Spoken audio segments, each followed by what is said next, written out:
Tingnan niya naman mga par. Sino malamang hindi mo papakain ito pag narita mo to? Nakaluto tayo ng sinangag na baboy.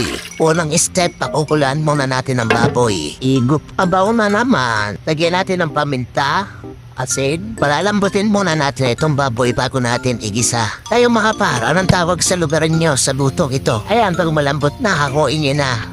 Tapos iset aside nyo lang. Ang tawag daw sa lutong ito ay sinangag kung may papaya. Pero kung walang papaya, ang tawag daw dito ay sinuga o bahala na kayo anong gustong tawag nyo dito. Kaya kapag medyo mapulanahin yung kababuyan, angoyin nyo na. Tapos iset aside nyo muna. Ilagay nyo yung bawang, sibuyas. Tapos ilahok nyo yung sinangag na baboy. At ito ang lalo magpapasarap sa luto nyo, ang papaya. Ang papaya ni Tito Bada. At pag naisangkot siya mo na yung papaya at yung karne, lagyan mo na ng tubig, tsaka ilahok mo na yung dugo. Tapos timplahan mo na ng asin, betchin, as paminta para may dagdagang ang siding berde. Tapos lagyan mo na konti suha.